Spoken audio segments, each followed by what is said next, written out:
ஜோதிட நேயர்கள் அனைவருக்கும் வணக்கம். இன்னைக்கு நம்ம சேனல்ல என்ன பார்க்க போறோம் அப்படின்னு பார்த்தீங்கன்னா, தற்போது ஆடி மாதமானது பிறந்திருக்கக்கூடிய இந்த நிலையில பார்த்தீங்கன்னா, இந்த ஆடி மாதம் முழுவதுமே ஒவ்வொரு ராசினியர்களுக்கும் எப்படிப்பட்ட ஒரு மாதமாக இருக்க போகிறது என்பதை விரிவாக நாம பார்க்கலாங்க. இந்த ஆடி மாதம் எப்பவுமே பார்த்தீங்கன்னா ஒரு ஸ்பெஷலான மாதமாக சொல்லியிருக்காங்க. அனைத்து தெய்வ வழிபாட்டிற்கும் உகந்த மாதமாக கூட நம்ம சொல்லலாங்க. இந்த ஆடி மாதத்துடைய தாக்கத்தால் ரிஷபராசினியர்களுக்கு என்ன மாதிரியான பலன்கள் கிடைக்க போகிறது, உங்க வாழ்க்கையில என்னென்ன நடக்க போகிறது என்பதை பார்க்கலாம்.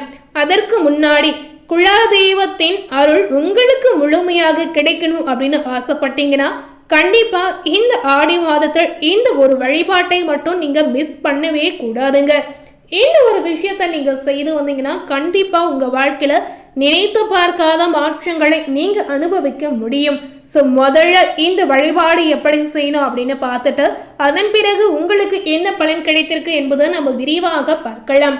இந்த ஆடி மாதம் அம்மன் வழிபாட்டிற்கும் குலதெய்வ வழிபாட்டிற்கும் மிகவும் சிறப்பான மாதமாக சொல்லி இருக்காங்க. குறிப்பாக ஆடி முதல் நாள், ஆடி வெள்ளி, ஆடி செவ்வாய், ஆடி அமாவாசை இந்த நாட்களில் குலதெய்வத்தை மனப்பூர்வமாக வழிபடுவது குடும்ப நலன் மற்றும் முன்னோருடைய அருள் கிடைக்க உதவும் அப்படின்னு நம்பிக்கையாகவே சொல்லி இருக்காங்க. இந்த தமிழ் மாதங்களில் ஆன்மீகம் மிக முக்கியத்துவம் வாய்ந்ததாக பார்க்கக்கூடிய ஒரு மாதம் என்னன்னு பார்த்தீங்கன்னா ஆடி மாதம் சொல்லலாங்க. இந்த மாதத்தில் அம்மன் வழிபாட்டுடன் குலதெய்வ வழிபாட்டிற்கும் தனி சிறப்பு இருக்கிறது. ஒவ்வொரு குடும்பத்திற்கும் தலைமுறையாக பாதுகாப்பு அருளும் தெய்வமாக குலதெய்வமானது இருக்கிறது. இந்த ஆடி மாதத்தில் குலதெய்வத்தை பக்தியுடன் வழிபடுவது குடும்பத்தில் அமைதி, வளம் மற்றும் முன்னேற்றம் கிடைக்க செய்யும் அப்படின்னு நம்பிக்கையாகவே சொல்லி இருக்காங்க. இந்த ஆடி மாதத்தில் ஸ்பெஷலான தினங்கள் என்னென்ன அப்படின்னு பார்த்தீங்கன்னா, ஆடி முதல் நாள், ஆடி வெள்ளி, ஆடி செவ்வாய், ஆடி அமாவாசை இந்த 4 நாட்களும் பார்த்தீங்கன்னா ரொம்ப முக்கியமான ஒரு நாளாக சொல்லியிருக்காங்க.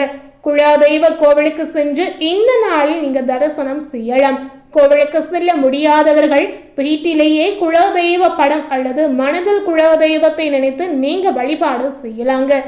எந்த நேரத்தில் வழிபடலாம் அப்படின்னு கேட்டீங்கன்னா, குலதெய்வ வழிபாட்டிற்கு அதிகாலை 4:30 மணி முதல் 6 மணி வரை உள்ள பிரம்ம முகூர்த்த நேரத்துல நீங்க வழிபாடு செய்யலாம். இதற்கு உகந்த நேரம் இதுதான் அப்படின்னு சொல்லியிருக்காங்க. அதே போல் காலை 6 மணி முதல் 8:30 மணி வரையிலே நீங்க வழிபாடு செய்யலாங்க. வீட்டில் எப்படி வழிபட வேண்டும் என்று தெரியாதவர்களுக்கு வீட்டை சுத்தம் செய்து கோலம் போட்டு குளித்து சுத்தமான உடை அணிந்து குலதெய்வத்தின் படம் அல்லது விளக்கின் முன் மஞ்சள் குங்குமம் வைத்து அலங்கரிக்க வேண்டுங்க. அதற்கு பின்னாடி நெய் அல்லது நல்லெண்ணெய் தீபம் ஏற்றி பூக்களால் அலங்கரித்து தேங்காய், வாழைப்பழம், வெற்றிலை பாக்கு, சர்க்கரை பொங்கல் அல்லது உங்களுடைய குடும்ப மரபுப்படி படையல் வைத்து நீங்க மனமாற பிரார்த்தனை செய்யலாம். குலதெய்வத்தின் நாமத்தை 108 முறை ஜபிப்பதும் சிறப்பானதாக சொல்லி இருக்காங்க. அப்படி இல்லை என்றால் அபிராமி அந்தாதி பாடி கூட நீங்க வழிபாடு செய்யலாம். என்ன வேண்டிக் கொள்ளலாம் அப்படின்னு கேட்டீங்கன்னா, குடும்ப ஒற்றுமை, திருமண தடை நீங்குதல், குழந்தை பேறு, கல்வியில வளர்ச்சி, வேலை வாய்ப்பு, தொழிலில் முன்னேற்றம், பொருளாதார வளம், நல்ல ஆரோக்கியம் மற்றும் முன்னோர் ஆசீர்வாதம் கிடைப்பதற்கு நீங்க மனமாற வேண்டிக் கொள்ளலாங்க. இந்த வழிபாட்டால் கிடைக்கக்கூடிய பலன்கள் என்ன அப்படின்னு கேட்டீங்கன்னா, ஆடி மாதத்தில் குலதெய்வ வழிபாடு செய்வதன் மூலம் குடும்பத்தில் அமைதி அதிகரிக்கும், உறவுகள் வலுப்பெறும், திருமண தடை இருந்தால் நீங்கிடும் அப்படின்னு சொல்லியிருக்காங்க. குழந்தை பேரு கிடைக்கும் அப்படின்னு சொல்லியிருக்காங்க. தொழில் மற்றும் வியாபாரத்துல முன்னேற்றம் கூட ஏற்படும், கடன் சுமைகள் குறைந்திடும், தீய சக்திகளின் தாக்கம் விலகிடும் அப்படின்னு சொல்லியிருக்காங்க. குடும்பத்திற்கு பாதுகாப்பும் வளமும் கிடைக்கும் என்பது பக்தர்களுடைய நம்பிக்கையாகவே சொல்லி இருக்காங்க. இந்த ஆடி மாதத்தில் கடைபிடிக்க வேண்டிய விஷயம் என்ன அப்படின்னு பார்த்தீங்கன்னா, தினமும் காலை மாலை விளக்கு ஏற்றுதல், ஆடி வெள்ளி மற்றும் செவ்வாய்க்கிழமையில நீங்க விரதம் இருக்கலாம். ஏழை எளியோர்களுக்கு உங்களால முடிந்த அன்னதானம் கூட நீங்க செய்யலாம். குடும்பத்துடன் கோவிலுக்கு தரிசனம் செய்யலாம். இந்த மாதிரி செய்து வந்தீங்கன்னா ஆன்மீக ரீதியாக நீங்க நிறைய மாற்றத்தை அனுபவிக்க முடியும் அப்படின்னு சொல்லியிருக்காங்க. ஸோ இந்த ஆடி மாதம் கண்டிப்பா இந்த மாதிரி விஷயத்தை நீங்க செய்தீங்கன்னா உங்களுடைய குல தெய்வத்துடைய அருள் உங்களுக்கு பரிபூரணமாக கிடைத்திடும். இதனை தொடர்ந்து இந்த ஆடி மாதம் ரிஷபராசினியர்களுக்கு எப்படிப்பட்ட ஒரு மாதமாக இருக்கிறது என்பதை விரிவாக பார்க்கலாம். ஆடி மாதம் அப்படின்னு சொல்லும்போது அனைவருக்கும் தெரிந்த விஷயம், அம்மனுக்கு உகந்த மாதம் அப்படின்னு சொல்லுவாங்க. தமிழ் மாதத்தில் முக்கியமான மாதமும் இந்த ஆடி மாதம் அப்படின்னு சொல்லியிருக்காங்க. ஒவ்வொரு தமிழ் மாதத்திற்கு பின்னாலும் பார்த்தீங்கன்னா ஒரு அறிவியல் பூர்வமான உண்மையான ஒரு கதை இருக்கிறது. இந்த ஆடி மாதத்தில் பல கிரக நிலைகளில் சில அதிசயங்கள் ஏற்படுது அப்படின்னு சொல்லியிருக்காங்க. இதன் மூலம் தான் ரிஷபராசினியர்களுக்கு என்ன பலன் கிடைத்திருக்கு என்பதை பார்க்க போறோம். இந்த ஆடி மாதம் ஜூலை 17ஆம் தேதியான அன்றிலிருந்து ஆகஸ்ட் மாதம் 16ஆம் தேதி வரை இருக்கிறது. 12 வருடங்களுக்கு பிறகு சிவராஜ் யோகத்துடன் ஆடி மாதமானது பிறக்கிறது. சூரியனும் குரு பகவானும் வீட்டில் இணைந்து உச்ச பலத்துடன் இருப்பதுதான் இந்த சிவராஜ் யோகம் அப்படின்னு சொல்லியிருக்காங்க.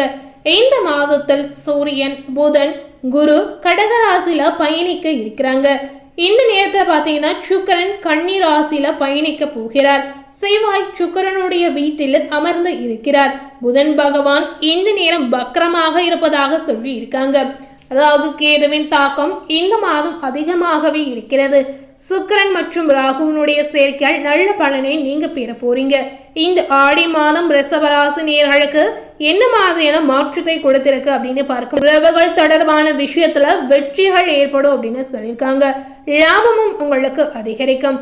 அசையும் அசையா பொருட்களுடைய சேர்க்கை கண்டிப்பாக அதிகமாக இருக்கக்கூடிய வாய்ப்புகள் இருக்கிறது.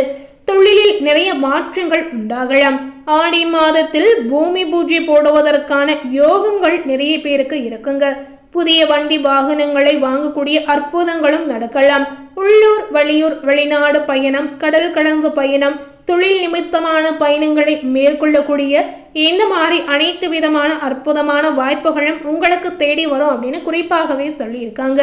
உத்தியோகத்தில் இருக்கக்கூடிய ரிஷபராசினியர்களுக்கு சம்பள உயர்வு, பதவி உயர்வு கிடைக்கலாம்.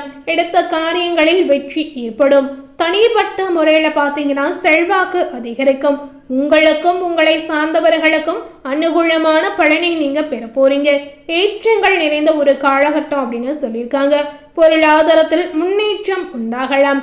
மகாலட்சுமி வழிபாடு உங்களுக்கு சகலவித முன்னேற்றத்தையும் பெற்றுத்தரும். லக்ஷ்மி சோஸ்திரம் கேட்பது இந்த காலகட்டம் உங்களுக்கு பாசிட்டிவான ஒரு பலனை பெற்றுத்தரும் அப்படின்னு சொல்லியிருக்காங்க. ஸோ இன்னைக்கு இந்த ஆடி மாதம் ரிஷபராசினியர்களுக்கு எப்படிப்பட்ட ஒரு மாதமாக இருக்குன்னு பார்த்துருப்பீங்க. அது மட்டும் இல்லை, இந்த ஆடி மாதத்தில் குலதெய்வ வழிபாடு எப்படி செய்யணும் அப்படிங்கிறதையும் பார்த்துருப்பீங்க. மேலும் இது போல ஒரு புதிய தகவலை தெரிந்து கொள்ளணும் அப்படின்னு நினைத்தீங்கன்னா மறக்காம நம்ம சேனலை சப்ஸ்கிரைப் பண்ணி பக்கத்தில் இருக்கக்கூடிய பெல் பட்டனையும் மறக்காம ப்ரெஸ் பண்ணிடுங்க. நீங்க சப்ஸ்கிரைப் பண்ணால் மட்டுமே நம்ம சேனலில் போடக்கூடிய எல்லா நியூ அப்டேட்டான வீடியோஸும் நீங்கள் உடனுக்குடன் பார்த்து தெரிந்து கொள்ளலாம். தேங்க்யூ.